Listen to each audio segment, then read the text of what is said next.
আসসালামু আলাইকুম। সেট বাস্তব বা চিন্তা জগতের সুসংজ্ঞায়িত কোনো বস্তুর সমাবেশকে সেট বলা হয়। সেট সাধারণত হলো দুই প্রকার: তালিকা পদ্ধতি, গঠন পদ্ধতি।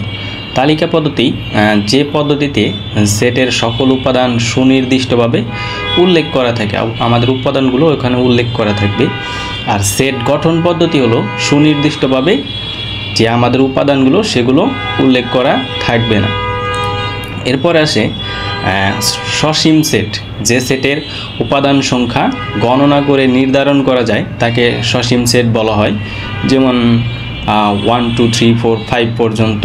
বা অসীম সেট, যে সেটের উপাদান সংখ্যা সাধারণত অসীম পর্যন্ত হয়ে থাকে, সেটা হলো অসীম সেট। এরপর ফাঁকা সেট, যেখানে কোনো উপাদান নেই, যেমন 4 থেকে বড় 5 থেকে ছোট কোনো মান নেই, এটাকে বলা হয় ফাঁকা সেট। এরপরে উপসেট, কোনো একটা সেট থেকে সাধারণত যে সেটগুলো গঠন করা যায় সেগুলোকে বলা হয় উপসেট। বিস্তারিত নেক্সটে আমরা পড়ব। এরপরে প্রকৃত উপসেট। প্রকৃত উপসেট হলো যে উপসেট থেকে যে কোনো একটি উপাদান কম হবে, ওই সেটের প্রকৃত উপাদান হতে পারে না। যেমন এখানে উপাদান আছে হলো 3টি, সো এই সেটের উপাদান হতে পারে না, 4টি। সেটের অন্তর, কোনো সেট থেকে অন্য একটি সেট বাদ দিলে, অর্থাৎ অন্তর মানে হলো বিয়োগ, একটা সেট থেকে অন্য একটা সেট আমরা বিয়োগ করলে সেটাকে সেটের অন্তর বলা হয়। সার্বিক সেট। সার্বিক সেট হলো একটা নির্দিষ্ট সেট যেখানে সকল উপাদান বিদ্যমান থাকবে।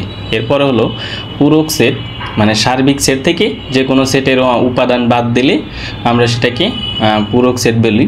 যেমন পূরক সেটকে এসি বা এ প্রাইম দ্বারা প্রকাশ করা হয়। এসি মানে হলো সার্বিক সেট থেকে ওই সেটের উপাদান বাদ। এরপর হলো সংযোগ সেট। 2 বা ততোধিক সেটের সকল উপাদান নিয়ে গঠিত সেটকে বলা হয় সংযোগ সেট। এখানে সকল উপাদান বিদ্যমান থাকবে, হলো ইউনিয়ন। সেট 2 বা ততোধিক কমন উপাদান, সাধারণ উপাদানগুলো নিয়ে গঠিত সেটকে বলা হয় সেট। এরপর হলো নিঃছেদ সেট। 2টি সেটের মধ্যে যদি কোনো সাধারণ উপাদান না থাকে, যদি কমন উপাদান যদি না থাকে, তাহলে তাকে নিঃছেদ সেট, অন্যথায় ফাঁকা সেট বলা হয়।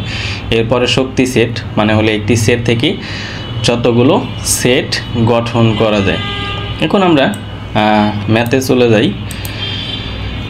সো এখানে একটা ম্যাথে বলেছে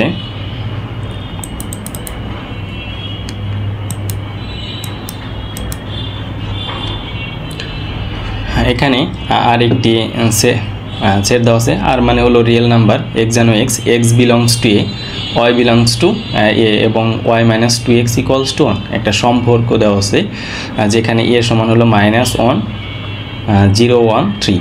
বলছে অন্যায় এবং ফাংশন বলতে কি বোঝো, এটা পড়ে ফেলবে, এটা হলো মুখস্থ।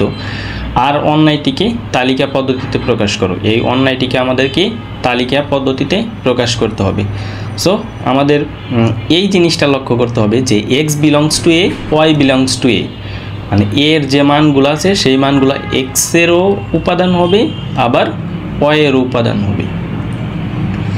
তাহলে আমরা এখানে এই ইকুয়ালস টু মানগুলো লিখব। এরপর আর এর বর্ণিত শর্ত থেকে পাই, এখানে ছিল হলো y minus 2x equals to 1, তাহলে y equals to 2x plus 1 হবে। এখন আমরা এর যে মানগুলো ছিল এই মানগুলো x এর মান ধরবো, x এর জায়গায় বসাবো অন্য কথায়। সো এখানে x এর জায়গায় -1 বসাইলে -1 পাবো, -2 প্লাস 1 -1, 0 বসাইলে 1 পাবো, 1 বসাইলে 3 পাবো, 2 1 কে 2 আর প্লাস হলো 1 3 বসাইলে এখানে 3 দুগুণে 6 প্লাস হলো 1 7 আসবে। এখন এখানে কিন্তু আমাদেরকে বলেছিল x belongs to a, x এর যে মানগুলো সেটা a এর মধ্যে থাকতে হবে, y এর যে মানগুলো সেটাও a এর মধ্যে থাকতে হবে। কিন্তু এখানে এর মধ্যে তো এখানে 7 নেই, 7 উপাদানটা a এর মধ্যে নেই, এর জন্য এই ক্রমজোড়টাই বাদ যাবে। সো যেহেতু 7 নট বিলংস টু a, কাজে 3, 7 নট বিলংস টু আর, অতএব r ইকুয়ালস টু -1 1 0 1 1 3 এবং 3 7। এবং এদেরকে লেখার সময় ফার্স্ট ব্র্যাকেটের মধ্যে রাখতে হবে। এরপরে আমাদের বলেছিল যে পি অফ এ নির্ণয় করে দেখাও যে পি অফ এর উপাদান সংখ্যা 2 টু দি পাওয়ার 1 কে সমর্থন করে, মানে পাওয়ার সেট নির্ণয় করতে হবে আমাদের। তাহলে এখানে তো দেওয়া আছে যে a equals to -1 0 1 3, so power of a প্রথমে একটি একটি করে নিব, যে যার মতো লিখতে পারে।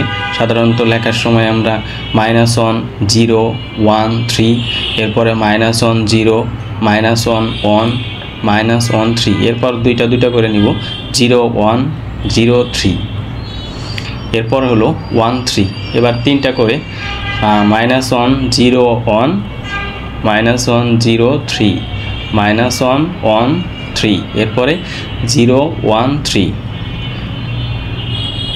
সো এরপর চারটাই এবং লাস্টে ফাঁকা দিব অ্যাজ ইউর উইশ, যে যেভাবে করে। এখানে প্রথমেই চারটা নিচে, এরপর তিনটি করে নিচে, এরপর দুইটি, এরপর একটি করে নিচে। সো এভাবে পাওয়ার সেট নির্ণয় করলে দেখা যাবে যে পাওয়ার অফ এর উপাদান সংখ্যা 6 মানে 16টি আসবে। সো এর উপাদান সংখ্যা ছিল আমাদের 4টি। তাহলে এখানে আমরা এই যে 16কে আমরা ভাঙায় লিখতে পারি হলো 2 টু দি পাওয়ার 4, আর এখানে 2 টু দি পাওয়ার 4 মানে হলো n। So power of n এর উপাদান সংখ্যা 2 টু দি পাওয়ার n কে সমর্থন করে। এই প্রশ্নটাতে এখানে ডোমেন এবং রেঞ্জও বলেছিল। সো এখানে ডোমেন মানে হলো প্রথম মানগুলো অন্যটির, যেহেতু r ইকুয়ালস টু -1 0 1, মানে প্রথম মানগুলো হলো ডোমেন এবং দ্বিতীয় মানগুলো হলো রেঞ্জ। যেমন এই ফাংশনের এখানে হলো আমাদের এটা হলো আমরা r1 এটিকে পেয়েছি। সো -1 0 1 হলো আমাদের ডোমেন, -1 1 3 হলো আমাদের রেঞ্জ।